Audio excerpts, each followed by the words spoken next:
Hello, everyone. How are you doing Hello. today? Hi, Manola. Hi, Daniel. Hello.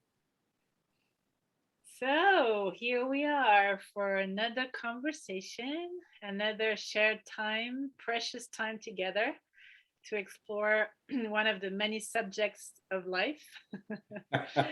So, today we have chosen to speak with you and between us about a very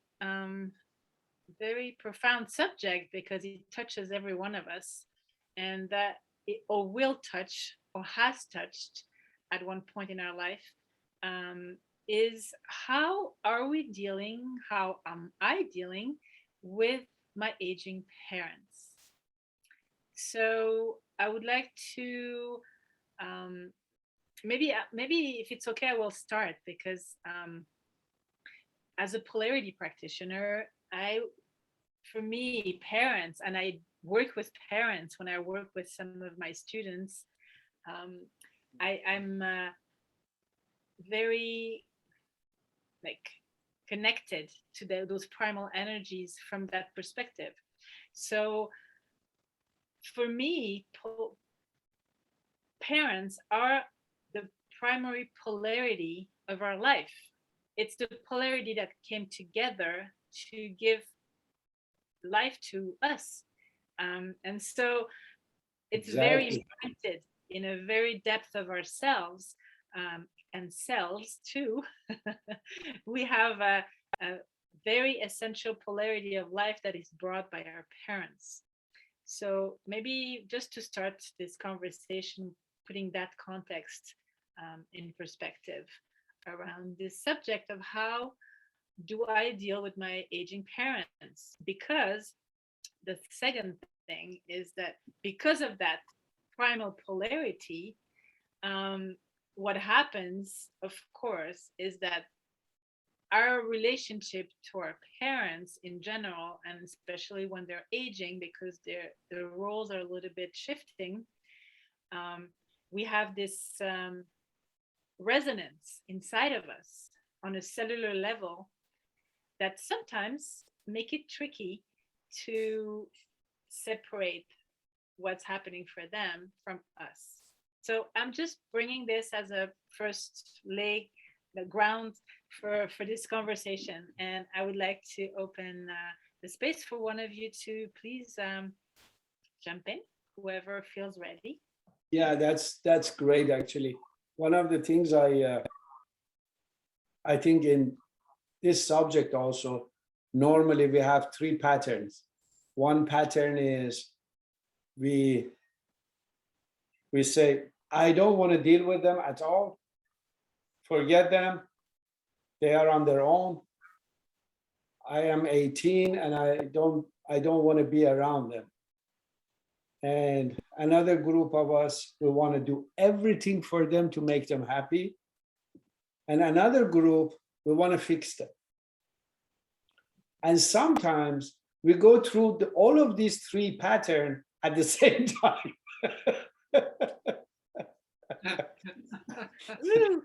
We want to forget them. We want to do everything for them. And then we want to change and fix them. In my case, when my father went through the transition, he was in Iran, I was in the US. And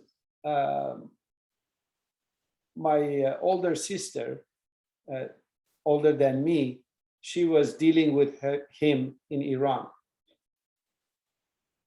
So at that time, I couldn't experience that. So I didn't know that what you're going through. But over here uh, in California, I had the opportunity of to be because I am self-employed and I had my own business. I didn't have to have a 9 to 5 job. I had the opportunity to be available for my mother, and she was at the time she was living with me, so I could arrange my time around her needs if she needs to go to doctor, or if she needs to go through this or that. And so it's being that way, it was a blessing for me, so I can spend time with her. But one night when I came home and I see the light is on everywhere in the house and I couldn't find her. And when I went to the bathroom, I find her on the floor. It was like, at the time, I think I was in my 50s. It broke my heart and I got so scared. I know it was like that 4-year-old is facing this situation. Her face was swollen and on the floor, and I don't know how many hours she fell down and she was in that state, and it broke my heart. So I did some of the first thing I can do, but I have to talk to somebody because my inner child was so scared and out of control. So I called my sister that she was in Iran and we already lost our dad. So I had a conversation, and that conversation helped me very much. So one of the things is that helped me, only having a conversation in this kind of situation with the people who has that experience can help a lot. That was one thing for me. And it's amazing how much stuff this experience bring out of us, especially if you are aware of your thoughts and emotion and you are in work of transformation or healing and you're doing some stuff with yourself. You could see like these tsunamis of emotion and experiences that is coming up and how I'm going to deal with it. So I just open it this way and then we continue. I don't want to talk too much. Great. Thank you, Aman. Thank you. That's great. Well, maybe to give my little sharing about the opening of that subject, because can you talk louder? Yes, of course. Sure. Thank you. Just to say my few words of opening on this topic that I'm also like really involved in for a little while, to some extent as well. The first thing that came to me when Zorka was sharing about the cellular connections and the intrications between those relationships in reality, between the father, the mother, and the daughter or the sons, the kids and the parents. And I thought of something that I think is as important as that aspect, is the love you have for these people. How much love do you have for your parents in the moment that you are in your life when these situations occur? And where does that come from? That's another whole big subject, that if you've been mistreated your whole life and you've been rejected and you've been separated from them for like 25 years because it didn't work out well at all and there was never any resolution about it, you probably will have a very different attitude and involvement with your parents aging. I mean, I've known people that have never seen their parents for the rest of their life since they were 20, and then they died and they just finally found out that they were dead, and that's about it. And in some situations, because life made it that way. But if you have really deep care, love, and if you on top of it have the access to see them, if you can physically see them, if you can absolutely not for some political or other reasons cannot see them, it's another layer of complication. That's again, I think this whole the whole thing is different in every situation. But I think the aspect of loving, if you're loving towards themselves, and usually it's kind of, there is some reciprocity, at least there was in history at one point. Even if they cannot recognize you anymore, if they have deep Alzheimer and they don't recognize you as being their children anymore, their child, then you can still have this deep love for them, even if it's not reflected. But that's probably building something that is very, very important in the human factor on how you're going to relate to this person.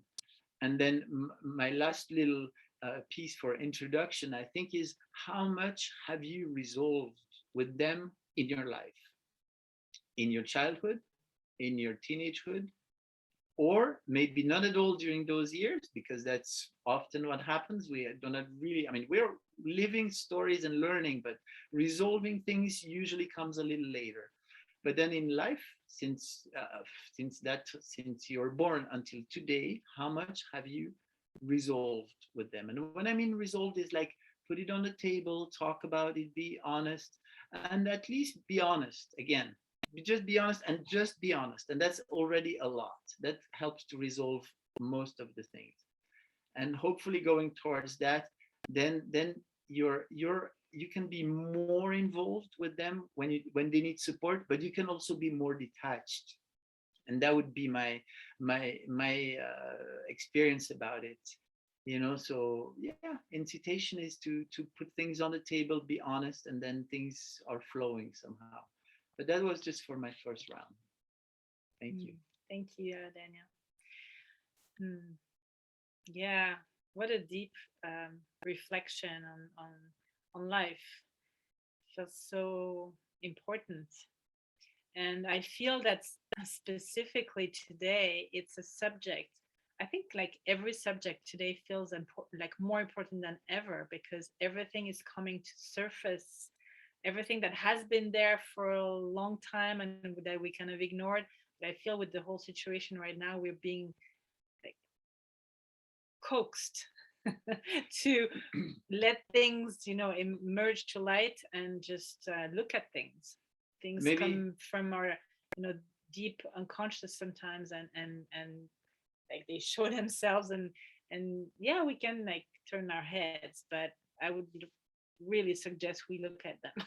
well, maybe to give a clear picture of, I think what you want to say, Zorka, is today uh, being being confronted in having an elderly person in a place for elderly people, like home, elderly home, whatever you called it in different cultures, is exacerbated, because this for me has been a subject for the last, probably, I don't know, since I'm a teenager.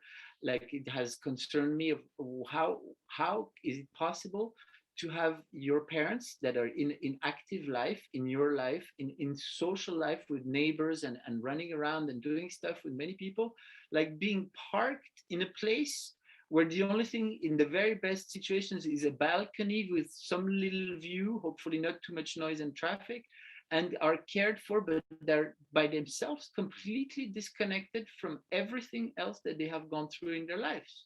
So this, I think, is a very important point and a very big parameter to be watching, at least to be aware of. And I'm sorry, I don't want to lose the thread about the shelters today. When you see shelters or elderly persons' homes, today you cannot even go and visit them freely. They are even more cut off. So what you were saying, Zorka, is with today's situations, it's exacerbated. I mean, you really got to consider to make that choice if you are in care of an elderly person, to help her go there, to park her.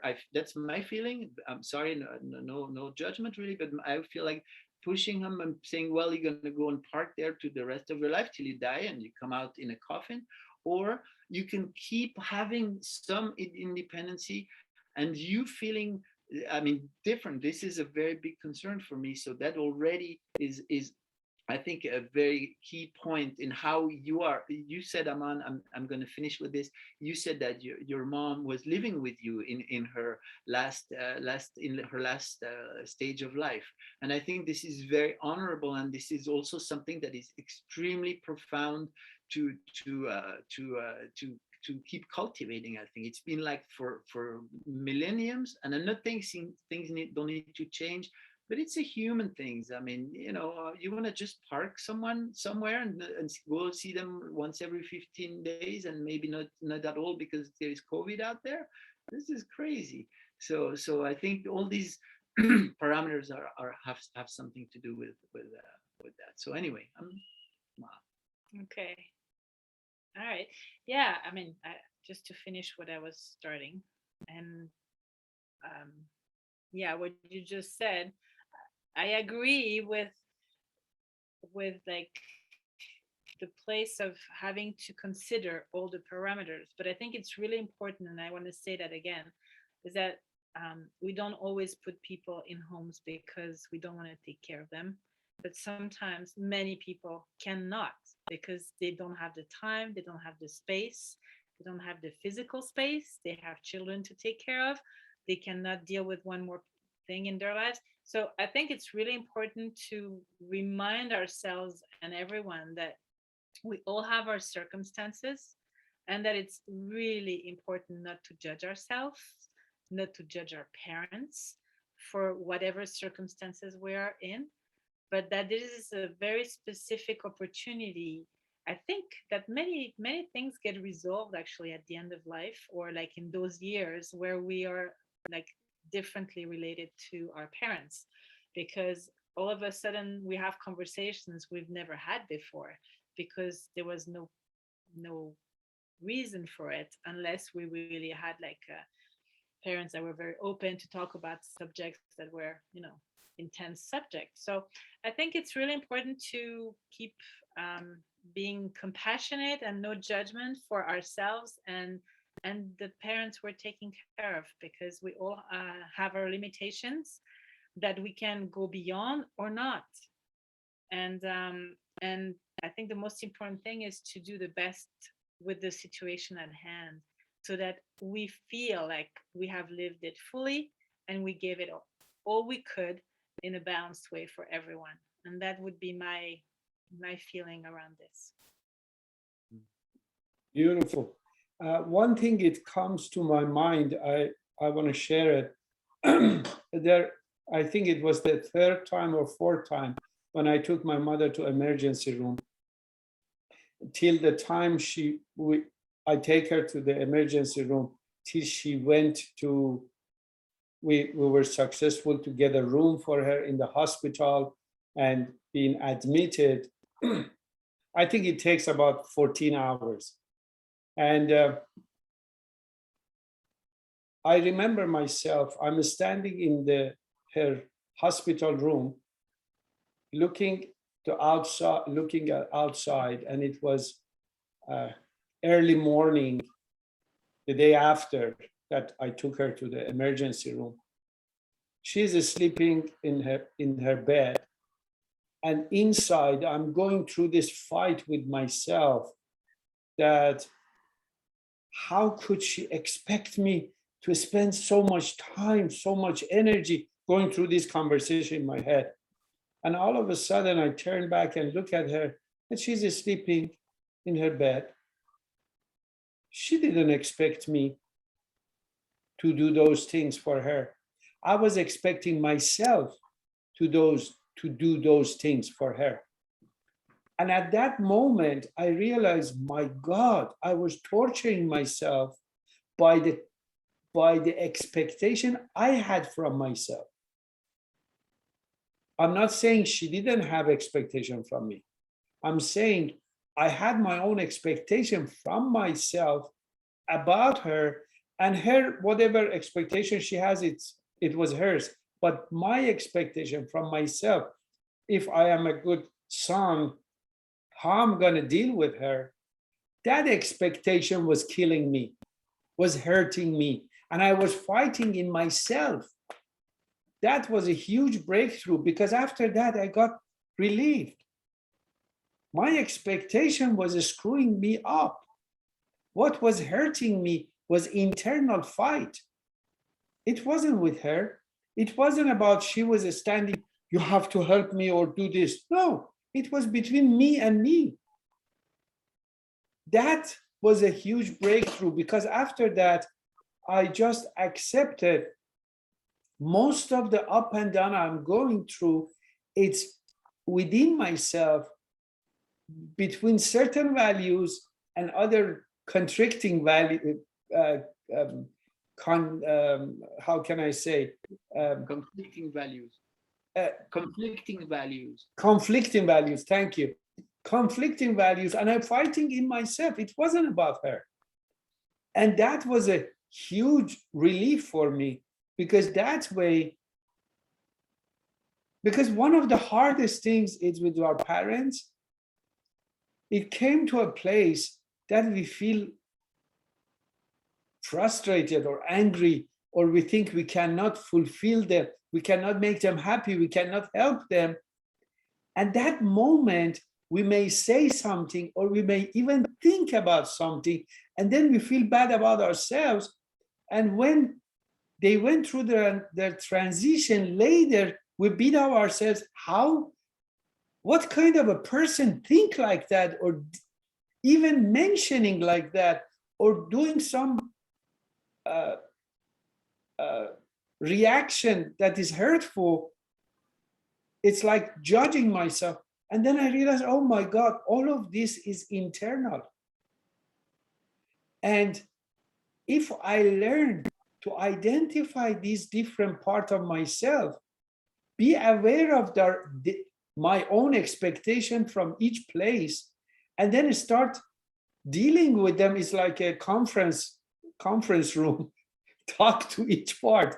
My inner child is expecting still love and protection from my mother. That part is expecting why she's not logical, why she has this expectation. And then my adult says, hey, she doesn't have that expectation. You have it from yourself. So all of a sudden, these different parts. So I don't, this is actually to talk. But one thing it just cut out. So if you want to just like repeat what you just said now, because it cut out. And till what part of it you heard? The last sentence, I think. Okay. Or maybe not. I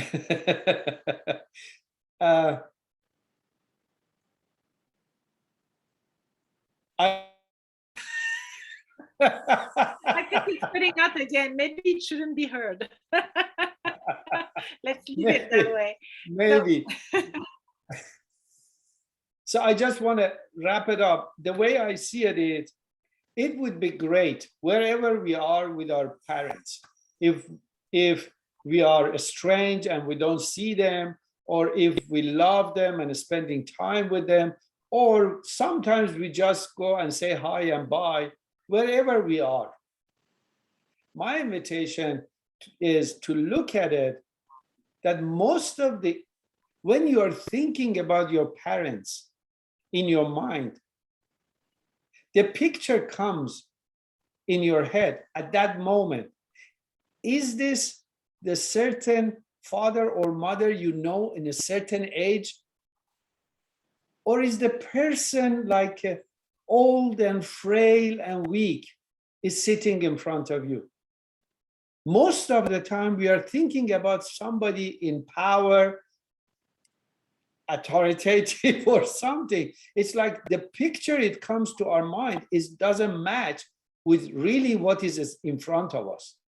So this is a good exercise, just opening and see that how much what we are dealing we are not dealing with them right now. We are dealing with somebody from the past that we had issue, and we haven't complete those issues.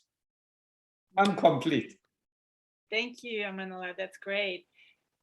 So what you're saying, I mean, if I can understand it from a different angle, just is to, as an exercise, to every time we relate to our parents today, to really make sure that we are aware and we open ourselves to really meet them for who they are today, and really listen from that perspective in ourselves, in our hearts, and be with what's right there. And I think it's a truth for every relationship, because so many times we are basing our today relationship on things from the past, that it's a great exercise to do that with our parents as we are interacting, to just come back to right here, right now. it will help the movement into the next stages that we have to go through. Yeah, thank you. Thank you. Anything? Yeah. Well, maybe just just to I'm going to make it very short because I know we're out of time. Um, the resonance with the expectations that you said, Aman, where are they coming from, and where where do we usually or often think or believe they're coming from?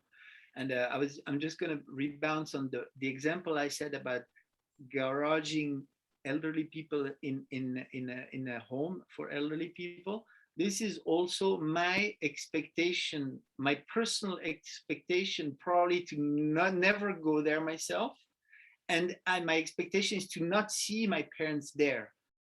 Uh, very honestly, that's my expectation. But to be very honest, I have not been in a situation where I could not, after maybe 15 years of dealing with them, supporting them, and being with them like 5 times a day because that was the way, and maybe not being able to go further, and having to let go and having to let them go into a place like that. That's my expectation. So I think, again, very important to look who is expecting what from whom, and to just sit with that before you even open your mouth. That's my Exactly. Exactly. The great final.